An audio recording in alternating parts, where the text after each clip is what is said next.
火舞耀阳，小三，胜利是属于我们的。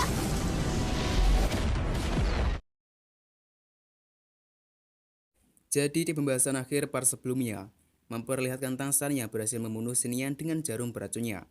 Dan dari hasil pertarungan itu, Tangsan mendapatkan sebuah harta yang sangat berharga, yaitu tulang jiwa.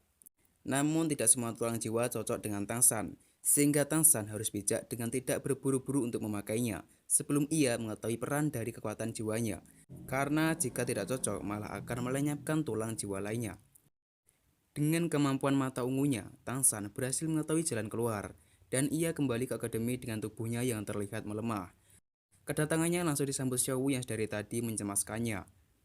Tangsan langsung tak sadarkan diri, dan ia terbangun di dalam kamar dengan Xiaowu yang selalu di sisi menjaganya. Dan tiba-tiba terjadilah sesuatu yang tak terduga. Namun tak berlangsung lama, Oscar datang mengetuk pintu. Mengetahui itu, Tangsan langsung kembali di posisinya. Sedangkan Xiaowu menemui Oscar. Oscar memberitahukan maksud kedatangannya dan meminta Tangsan untuk menemui Guru Shokeng. Tangsan pun langsung bergegas menemui Guru Shokeng di ruangannya. Sebagai gurunya, Shokeng sangat mencemaskan Tangsan dan memastikan keselamatannya. Guru Shokeng meminta Tangsan untuk menceritakan kronologi penyerangan yang terjadi padanya. Guru Shokeng sangat dibuat tercengang mengetahui Tangsan yang diserang oleh Sinian, seorang ahli roh mimpi kejam. Melihat Sinian ini sangatlah jahat, yang ditambah lagi dengan kemampuan ilusi yang mengerikan, sehingga sangatlah susah untuk berlari, apalagi menyerangnya. Terlihat, Tangsan memastikan tidak ada yang menguping pembicaraannya. Kemudian memberitahukan bahwa Sinian telah tewas oleh jarum undangan kematian miliknya, dan meninggalkan sebuah tulang jiwa yang sangat berharga. Tentu, Guru Shokeng sangat tercengang mengetahui itu semua, dan tidak menyangka bahwa murid kebanggaannya telah berhasil membunuh seorang yang kejam berlevel tinggi. Guru Shokeng sangatlah bangga mempunyai murid bijak seperti Tangsan yang tidak pernah melupakan nasihat-nasihat darinya untuk tidak terlena dengan harta berharga tulang jiwa, sehingga ia tidak tergesa-gesa dalam menyerapnya. Dan Guru Shokeng berpesan agar Tangsan tidak membicarakan tentang Sinian itu ke siapapun, meski tim Shrek dan Guru Flounder sekalipun. Dan tulang jiwa tersebut sangatlah cocok dengan ahli jiwa tipe pendukung dan sistem ilusi, jadi tidaklah cocok untuk Tangsan. Dan cara ideal yang bisa Tangsan lakukan hanyalah menukarkan tulang jiwa itu dengan tulang jiwa yang cocok dengannya, yaitu tulang jiwa tumbuhan dan kekuatan tulang jiwa yang sangat bermanfaat dengan kedua marital soul-nya. Namun untuk sekarang Tangsan belum bisa menukarkannya, mengingat tulang jiwa itu adalah sesuatu yang sangat berharga dan sangat sensitif bagi seorang ahli jiwa. Bahkan kedua negara bisa berperang hanya untuk mendapatkannya. Sementara Tangsan kini dirinya tidak mempunyai kekuatan yang memadai sebagai pelindungnya.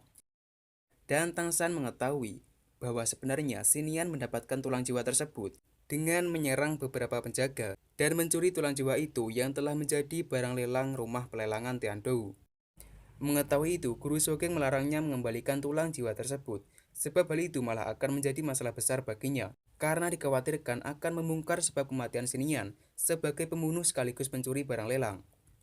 Dan sebenarnya itu semua tidaklah masalah jikalau Tang Hao selalu berada di dekat Tangsan serta diperkuat dengan dukungan dari klan langit. Kemudian Guru Shokeng menenangkannya dan menganggap itu semua tidak pernah terjadi, sehingga hal itu membuat Tangsan bisa tetap fokus dengan turnamennya. Jadi, tim yang menjadi lawan tim Shrek di ronde selanjutnya telah dikonfirmasi, yaitu tim dari Akademi Api. Namun kali ini sangatlah berbeda.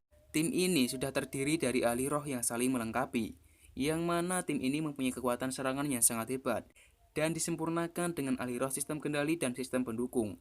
Jadi dapat dikatakan, tim ini akan menjadi lawan yang seimbang untuk tim Shrek. Sehingga dari itu, sekaligus karena hanya baru babak kualifikasi, Guru Shokeng meminta mereka untuk tidak terlalu memaksakan diri dalam pertarungan ini.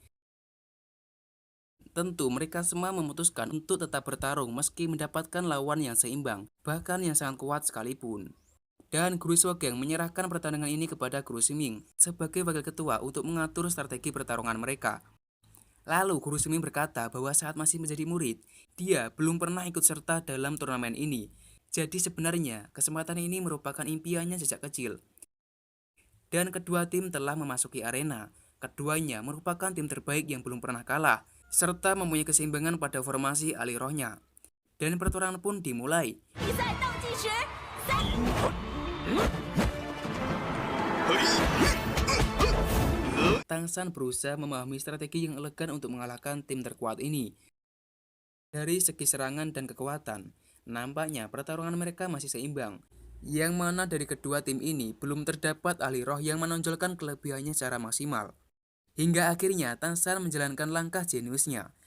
Terlihat, ketua tim Akademi Api telah memasuki area jebakan tim Shrek. Dan Tangsan langsung menarik mundur semarakannya untuk mengepung ketua dari tim api ini.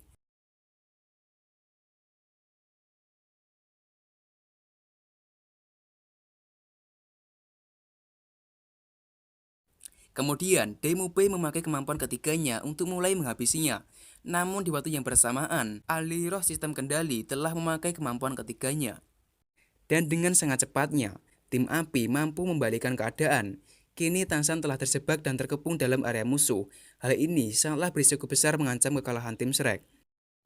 Dan terjebaknya Wusong sebelumnya ternyata hanyalah rencana tim api untuk mengecoh sekaligus menghancurkan formasi tim Shrek. Sehingga kini pihak tim Shrek hanya menyisakan Tangsan seorang. Semua anggota tim api mulai mengeluarkan kemampuannya untuk mengunci gerakan Tangsan.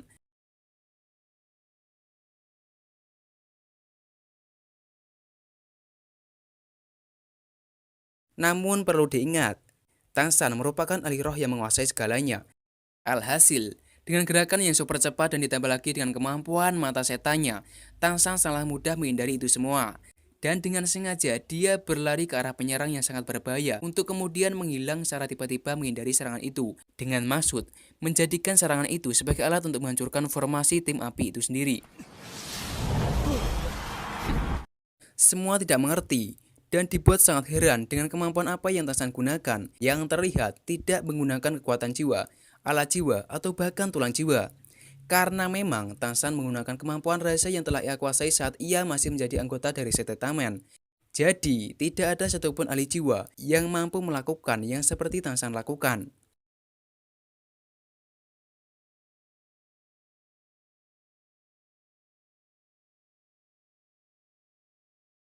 Namun tak bisa dipungkiri bahwa kekuatan tim Shrek belum mampu mengimbangi kedahsyatan dari cincin api ini. Tapi mereka tidak perlu khawatir, karena sebenarnya kekuatan cincin api Huawu ini sangatlah terbatas dan hanya mampu melindungi untuk sementara waktu.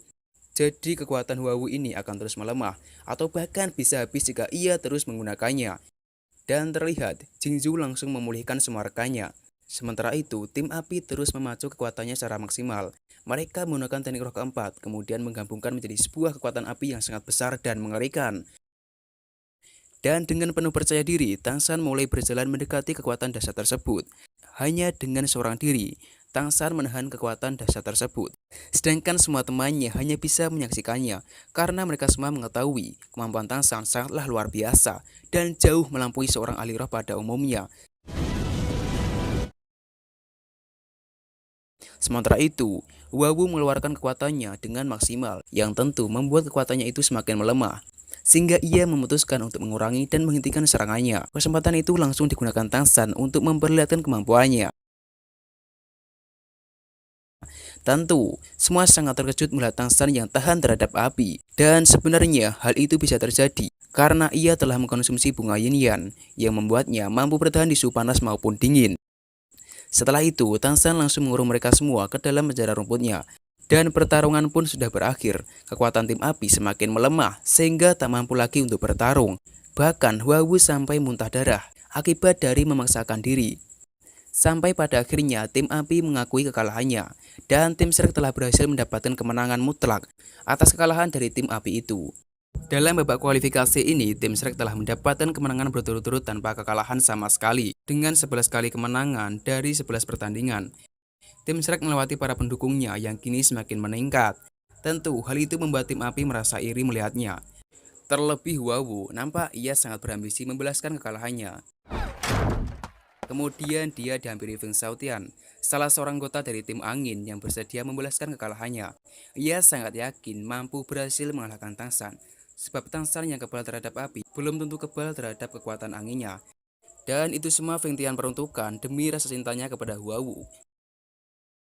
Sementara itu, Guru Shouken sedikit mengkhawatirkan Tangsan yang terlalu banyak membongkar kekuatan dan menampilkan kelebihannya di arena. Karena sebenarnya hal itu bukanlah pilihan terbaik baginya. Namun di sisi lain, lawan mereka sangatlah kuat. Sehingga tidak ada pilihan lain untuk melakukannya. Karena jika tidak, tim Shrek akan kesulitan memenangkannya. Dan mengejutkannya, Guru Sogeng memutuskan untuk melarang Tangsan ikut dalam pertandingan selanjutnya. Guru Simin pun langsung meyakinkan Sogeng dan menjelaskan segalanya. Sebab turnamen ini merupakan kesempatan emas yang harus mereka perjuangkan. Di mana sebuah kesempatan yang tak pernah Sibing dapatkan semenjak dirinya masih menjadi murid. Dan Tansan pun tak tinggal diam. Ia juga meyakinkan Guru Sogeng supaya mengizinkannya ikut dalam pertandingan selanjutnya. Karena sebelum lulus dari Akademi Shrek, Tansan mempunyai keinginan untuk meninggalkan sebuah kenangan terindah, sekaligus mengobati penyesalan yang dialami Guru Siming sebelumnya. Setelah mendengar itu semua, Guru Sogeng pun akhirnya mengizinkan Tansan dalam pertandingan selanjutnya. Dan Guru Sogeng melihat kesamaan pada pribadi Tansan dengan sosok Tang Hou, ayahnya, yang mana keduanya sama-sama terlihat santai namun sangatlah kuat dan hebat. Setelah itu, Guru Sogeng juga memperingati Tansan akan sifat dari perasaan ayahnya yang mudah sekali hancur dan depresi. Jadi hal itulah yang sebenarnya dikhawatirkan Guru Sogeng, jika Tansan juga mempunyai sifat yang mudah sekali depresi dan penuh penyesalan. Dan setelah dikonfirmasi, ternyata lawan tim Shrek selanjutnya adalah tim dari Akademi Blue Sensei. Mengetahui itu, Oscar sangat kegirangan, karena ia belum mengetahui kekuatan Akademi Blue Sensei yang tidak selemah yang seperti dia kira. Sehingga karena itu, Guru Sogeng kembali mengingatkan mereka untuk tidak meremehkan siapapun yang menjadi lawan mereka selanjutnya. Dan sampai babak kualifikasi ini, diketahui jika Akademi Blue Sensei ini hanya mendapatkan 3 kali kekalahan. Jadi dapat disimpulkan bahwa tim Blue Sensei ini juga termasuk dalam kategori lawan terkuat bagi mereka. Bahkan secara keseluruhan Akademi Blue Sensei ini mempunyai peringkat di atasnya Akademi Gajah Armor. Dan ditambah lagi dengan kebencian tim Blue Sensei ini terhadap Akademi tim Shrek, yang tentunya membuat tim Blue Sensei ini akan sekuat tenaga dalam menghadapi mereka. Sehingga karena itu tim Shrek harus selalu serius dan waspada, serta tidak meremehkan kekuatan dari tim Blue Sensei tersebut. Oke, sekian untuk pembahasan kali ini. Jika ada kesalahan kami mohon maaf dan sampai jumpa di video saya selanjutnya.